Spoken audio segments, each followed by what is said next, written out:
Takulandirani ku AMTV Malawi kuchimake kwa nkhani zenizeni.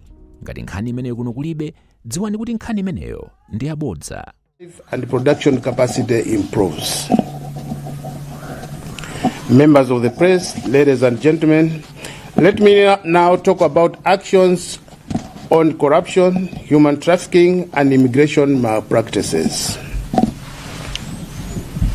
Though, regrettably, it is not a secret that issues of corruption do take place at the Department of Immigration and Citizenship Services. Just a few days ago, the Deputy Minister of Homeland Security, Hon Mukhito Atokota MP, conducted an announced inspection at the Lilongwe Immigration Office. This inspection revealed serious misconduct involving the illegal solicitation of money in exchange for passport and visa services.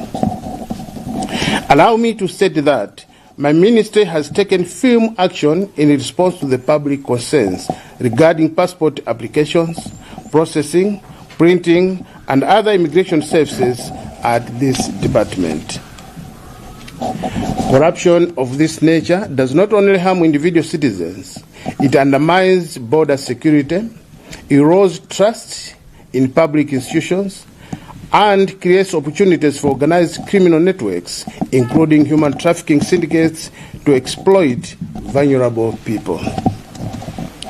Officers implicated in these practices will face legal action in accordance with established procedures. And currently, the Office of the Anti-Corruption Bureau, together with the Malawi Police Service, are fully investigating the matter. My ministry has further engaged immigration service leadership to strengthen supervision, improve internal controls, and close gaps that allow such abuses to occur. Let me also inform the nation that investigations are underway into credible reports of possible collusion between some officers and human trafficking syndicates. Human trafficking is a serious crime and a grave violation of human rights. It exposes men, women, and children to exploitation, forced labor, sexual abuse, and other inhuman and degrading treatment. These investigations are ongoing, and any officer found responsible will be held fully accountable. Let me remind the public that no one is allowed to buy or sell passports, visas, or travel documents,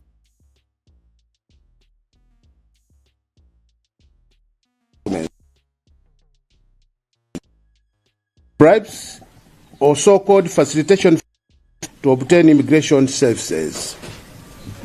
Any suspected cases of trafficking, including suspicious recruitment for employment abroad, should be reported immediately for immigration authorities, the Malawi Police Service, or recognized community protection structures. Members of the press, ladies and gentlemen, let me now address the nation on issues of road safety vis-a-vis kabaza business. In light of the growing loss of life caused by kabaza-related road accidents, my ministry recognizes the pain experienced and treats this matter as a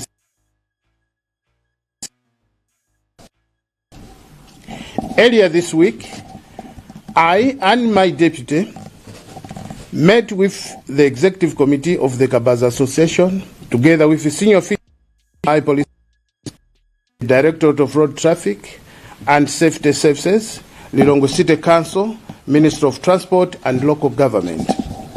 The meeting discussed in road fatalities involving kabaza riders, criminal attacks targeting operators, the need for proper motorcycle registration, and mandatory motor rider training. The engagement was constructive and solution. It was agreed that a joint task team be established to coordinate interventions, enforce compliance, and track the implementation of agreed measures. My ministry remains committed to enforcing traffic laws and protecting the safety of all road users. Let me call upon the citizens to always exercise caution by asking for protective gear whenever riding the kabazas. Members of the press, ladies and gentlemen, allow me now to address all officers working in the department under my ministry. As Minister responsible for Homeland Security, I would like to issue a clear and firm warning to all officers and personnel under my authority that corruption, abuse of office, and collaboration with criminal networks, including human trafficking and migrant smuggling, will not be tolerated under my watch. All officers are reminded that soliciting or accepting bribes is a criminal offense. Facilitating irregular travel or identity fraud directly endangers national security, and assisting trafficking or recruiters of victims is a serious crime that carries severe penalties.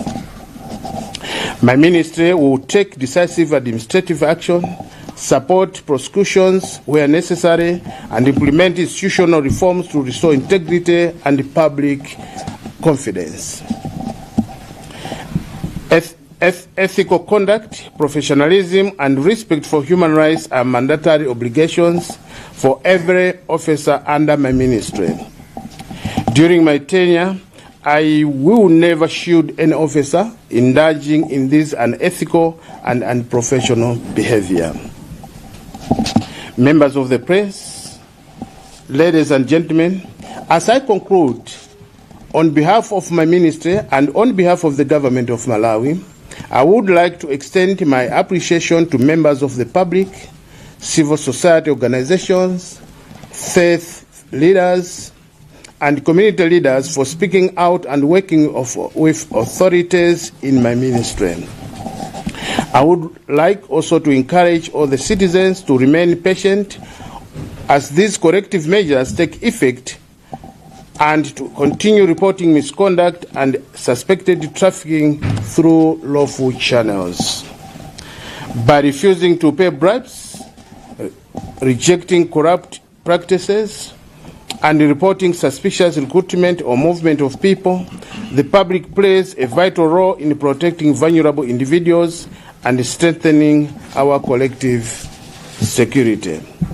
Together, we can secure safer roads, transparent public services, and stronger protection for our nation against corruption, human trafficking, and all forms of organized crime.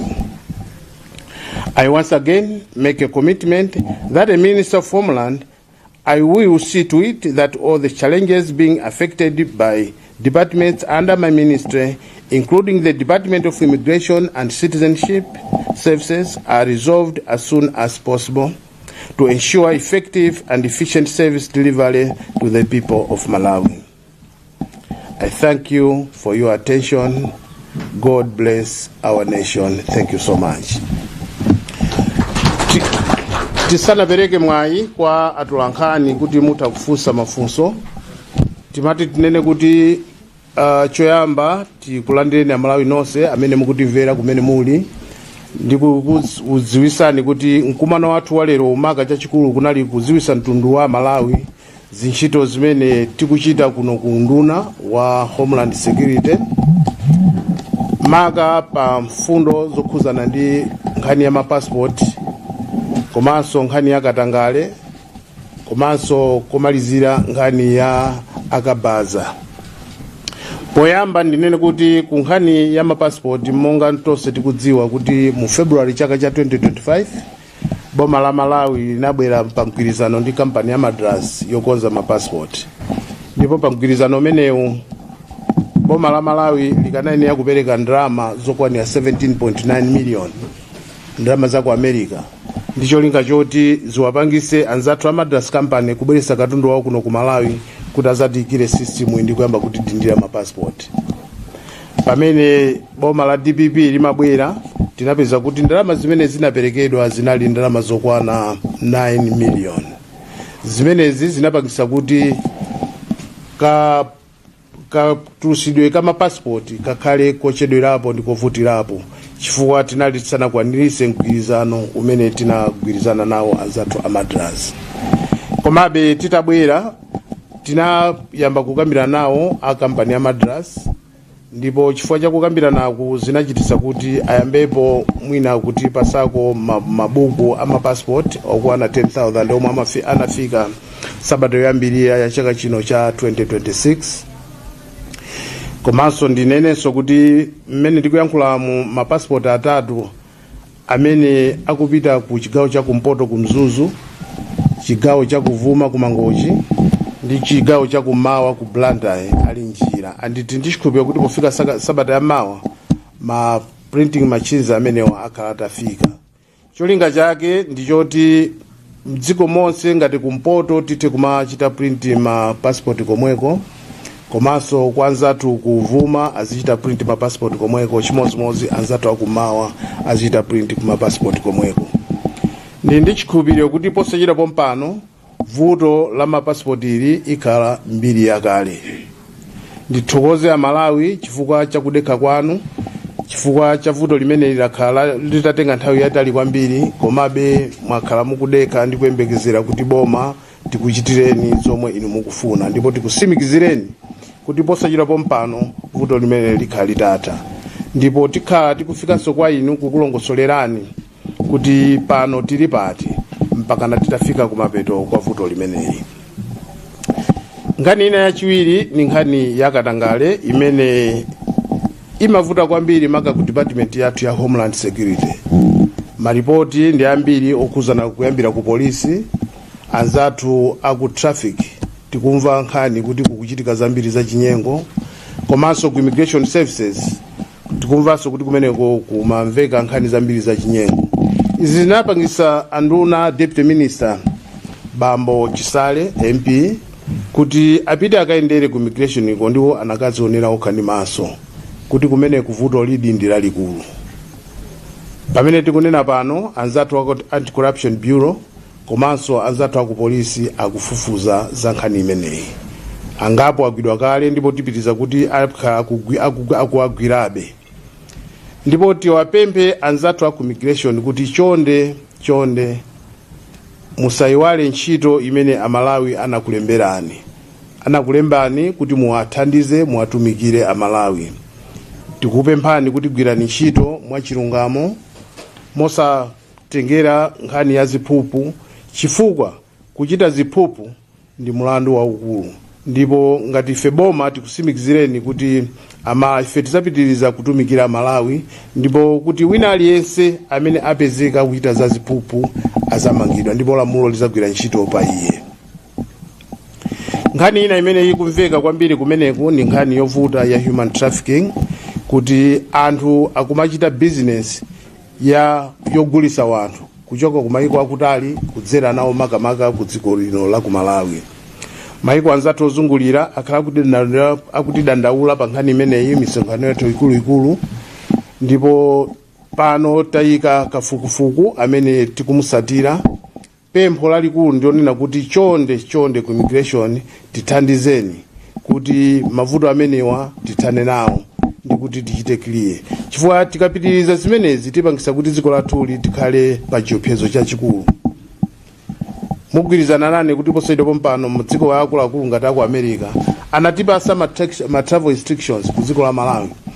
Ma restrictions amene ena amabwera chifukwa cha nkhani ngati zimenezi, kuti amene tapasidwa udindo opereka ziphaso kwa anthu oyenda tikumapanga ntchito mwachinyengo. Mapassport athu akumapezeka kuti akumakhala m'manja mwa anthu amene sayenera kukhala m'manja. Ena mwa iwo si Amalawi kumene tikuwapasa passport osayenera. Zimenezi zimabweretsa chiopsezo komanso timapepusa dziko lathu. Tiyeni tikonde dziko lathu, tiyeni titumikire Amalawi athu mwatoto moyo, komanso monga ntchito yathu ya immigration imanenera. Ngati akunduna sitizayikira wina aliyense kumbuyo amene akuchita business yogulisa wanthu mwachidule titero. Sitizakuyikirani kumbuyo, ndipo tizalolera kuti lamulo lizagwire ntchito pa inu. Nkhani ina imene timafuna kulongosola kwa Malawi ni nkhani imene yavuta kwambiri, nkhani ya kabaza. tsiku lina lilonse tikuluza miyoyo pa misewu yathu chifukwa cha ngozi zimene zikubwera chifukwa cha akabaza.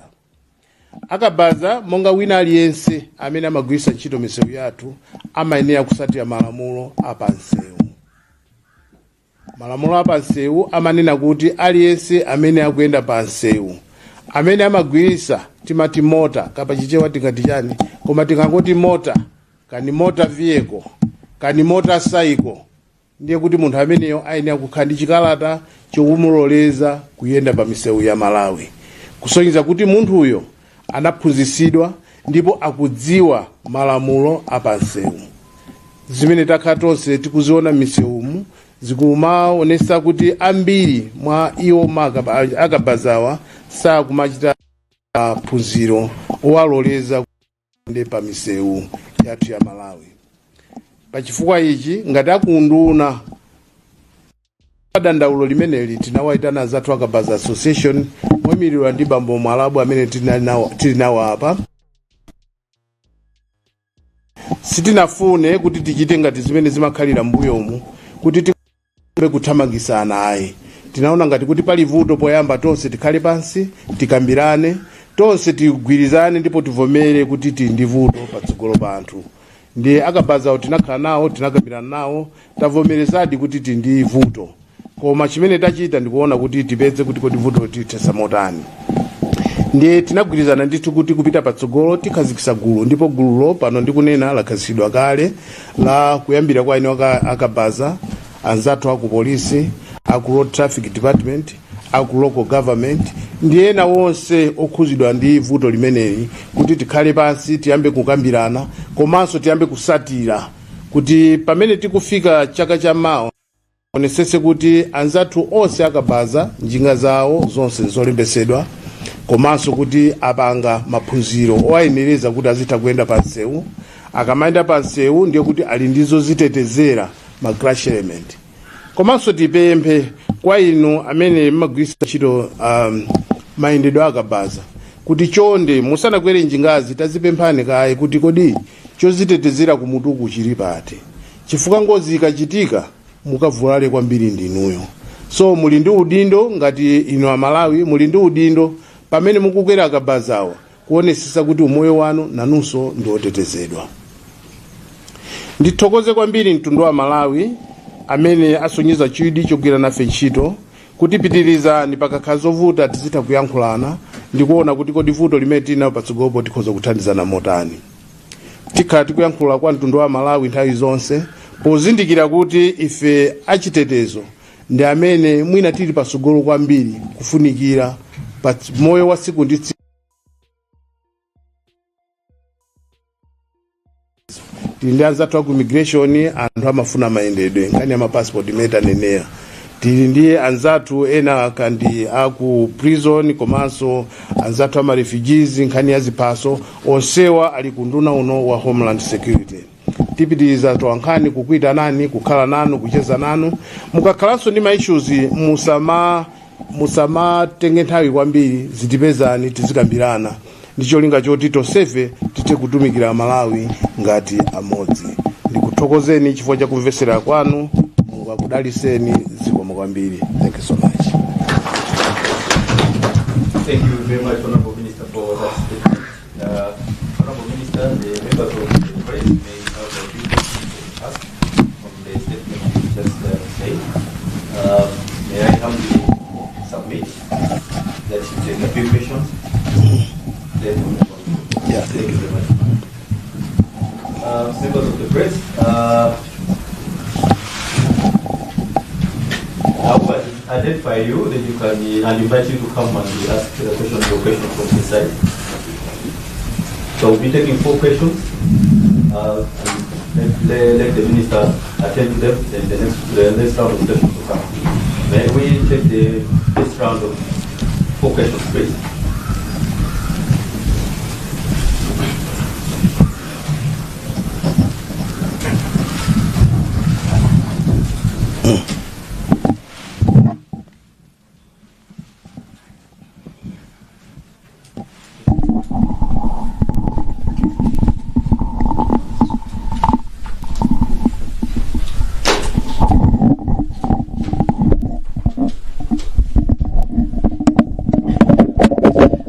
Honorable Minister, my name is John Pokain from Zodiac. I have 3 questions. You have mentioned that some people have been arrested in connection to corruption at the the Department of Immigration. I wanted to seek clarification. How many of these people that have been arrested, how many are they, and who are these people? Their names, I mean, in the spirit of transparency, because sometimes communication is made that people have been arrested, but on the ground maybe that's not the true reflection. Mwanenaso kuti mwakambirana ndi kampani imene ikusindikiza passport ya madrasa kuti ipitire ndi ntchito imeneyi. Mwangokambirana kapena mwalipirako ndalama zimene zinatsalazo? Mwalipira zingati? Zatha zonse kapena patsalaso ngongole? If that could come out clearly. You have also issued a warning that you are going to deal with corrupt officials at the Department of Immigration and other departments under your ministry. I wanted a firm action that you are intending to take as minister. Kungowachenjeza kapena pali ndondomeko kapena zinthu zimene mwakhazikitsa kuti amene angapezekewo muthana nawo bwanji ndipo muchita chani, and how are you going to get that information? Chifukwa pali anthu ambiri amene amapita ku department yanu kukapeza uthenga. Anthu amenewa atati mwina akumana ndi mavuto kapena ena ake akufuna kuti soliciting bribes, apite kuti atani? Zikomo kwambiri. Honorable Minister, my name is Wycliffe Njiragoma, Nation Publications. My first question is the English version of what John asked about your engagement with Madras. Is it just an engagement, or you have paid some amount? And also, you've talked about printing machines on their way. But previously we've been told that the machines were already here and printing would start soon. That's the song that we've been listening to for the past several months. Can you assure Malawians that this time around this is reality and printing of passports would start soon, as you have said? Thank you so much.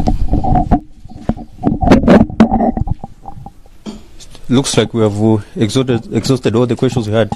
So we'll allow the Honourable Minister to attend to those questions, and maybe that will be the end of the press briefing.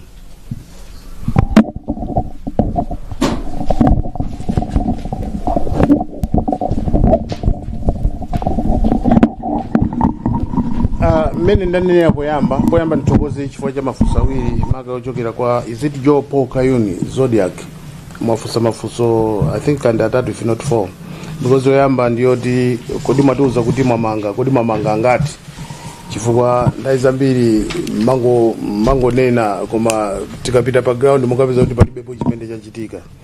Ndikutsimikizireni kuti ngati mmene tikunena muno dzulo, I think Sergeant Leonard Brown anapita ku court ku Lilongwe magistrate kukayankha nkhani ya mlandu ya corruption. So sitikungonena koma tikunena zeni zochitika, and tiamangadi timangana, because tikamanena kuti corruption akuluakulu dziko la Malawi ngati likuonongeka, chinthu chachikulu chimene chikuononga dziko la Malawi ni nkhani ya corruption. So ife ngati kuchipani cha DPP ngati president amanenera akhala kunena akumapereka maoni, so ngati president akuyankhula kwa ife timatsatira zimene mtsogoleri wathu akunena. And if it's not about lip service only, but definitely we are going to take each and everyone to court who commits the acts of corruption. And should be a warning to even those who would be. I mean, I think that should be the last warning. We are ready to work with only a few professional officers that are going to adhere to the principles of the immigration services koma ifeyo sitinguka kama chabe ayi mene ndani nina ma investigation fati nanea kuti sitingapanga ife ma investigation alipo aino wake ma department ndana basa nchite mene ndifakati una kuti nchito hii akuchita work hand in hand anzatu aku police komanso ndi aku anti corruption bureau alipo ambiri because masiku awiri if not atatu amene achitika pakatipa kunali chigulu cha anthu chobwera kuzadandaula ndipo madandaulo onsewo amapita kwa ma officers ma officials aku anti corruption bureau komanso ndi aku police so tikhubi ma investigations yawo akhala kuatengera nkhani zimenezi ku makoti. Funso lina limene munafunsa ndi amadras kuti kodi mungokambirana chabe kapena ndi kulipira komwe. Mukamakambirana nthawi zambiri kumakhala kuti and naturally when you look at the government contracts, the acceptable upfront payment is 20%, 20 to 25%. And surprisingly, this contract they negotiated. I think they are very good negotiators, the Madras, because they negotiated to the upfront payment of 60%. So when you negotiate to 60%, there are also some things you follow up. Mwachidule tingonena kuti contract yonse ili under review. Komabe sitikufuna kuti tasiye amalawi padzuwa. Nditero. Contract yonse ya Madras ili pa review, anzatu wako atone general kuisatira, kuti aone kuti kodi contract imeneyi, kodi inasatira ndi ndondomeko za ma contract imene amaendera kuno ku Malawi. Because inali unusual contract. Kumene boma limapereka 60%. Sizimachitika. Unless you get that authority also from PPDA. So tikusatira. Komabe pamene tikusatira chimene tikufuna kwambiri nchonesesa kunena kuti amalawi asakhale asakulandira ma passport. Komanso tikamamaliza zokambira nazo boma la Malawi lisakhale likuluza. Chifukwa nthawi zambiri ma contract awa mwina timapanga kuti komera ife amene tikupanga ma contract but not okomera dziko. Kumapeto kwake umapeza kuti amalawi ndi amene akuluza. So whatever agreement imene bwere kumapeto after discussions tionesesa kunena kuti opinjika si amalawi. So kukambirana tikukambirana kuti tionesese kuti kodi ndalama zimenezi kodi zinafika motani kuti zifike pamene pakuti upfront payment mpaka na 60% pamene ntchito yeni pa ground sikuoneka, even including my deliverables kodi are they on stage zimenezo ndi zimene tikupanga pakali pano. Koma pamene tikukambirana tikuonesesa kunena kuti mtundu wa Malawi usavutike, apitizebe anthu kupeza ma passport yawo, apitizebe kuyenda kwina kuti kukambirana. I think ina imene munafunsa inali ya I think hani ina inali yobwerezabe kuti nkhani yomwe ya warning chabe ya ma corruption ndi kuti kodi mwayika ndondomeko zanji kodi anthu amene andikudandaula konse kodi azikachita report kuti. I think kodandaula nthawi zonse timakudziwa nkhani za issue za corruption. Office imene inapasidwa mphamvu zonse ndi office ya anti corruption bureau. So aliyense amene akuona kuti aliyense anatengeredwa ali ndi ufulu ochita report kuno ku ministry, ali ndi ufulu okachita report ngakhale ku immigration aini wake kula akulu.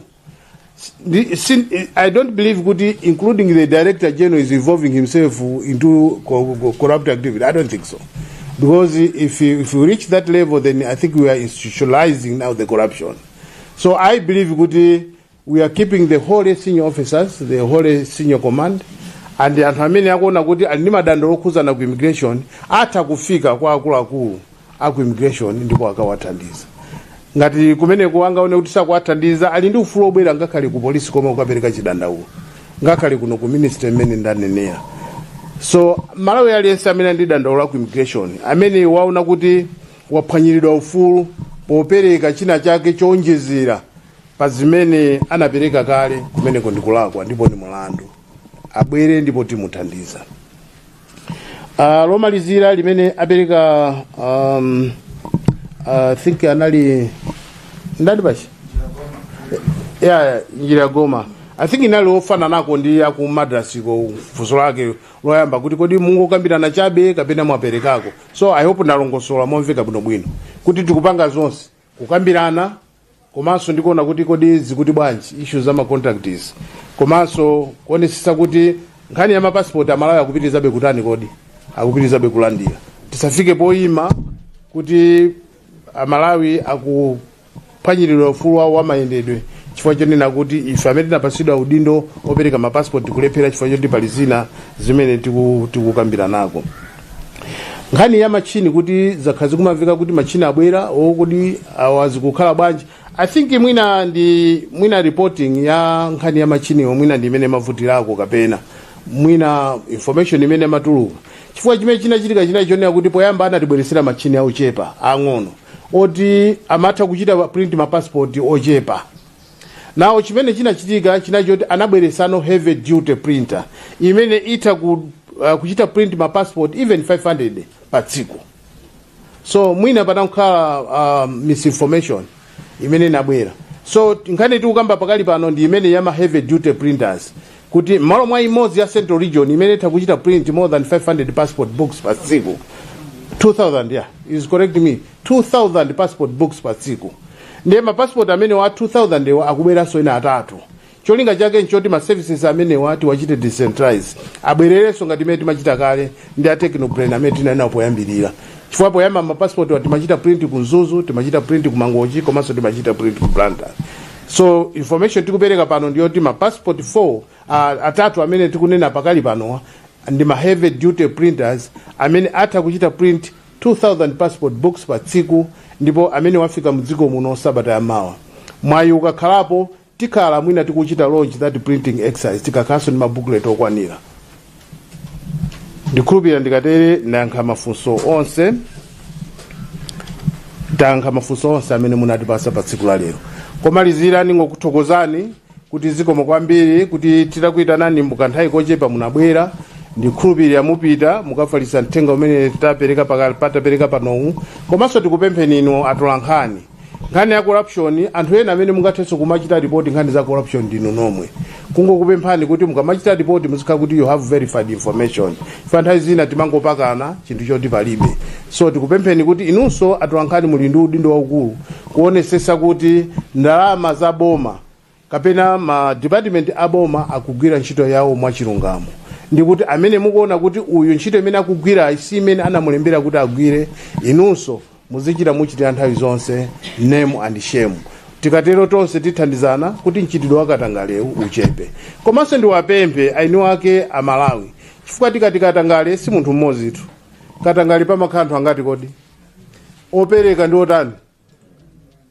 So pamenenso ife mukumatizuzula kwambiri ogwira ntchito mboma, ndikupempheni kuti atolankhani pitirizani kuchita sensitize anzathu akumuzi kuti ali ndi udindo othandizira kuti ntchito ya Katangale ichepe.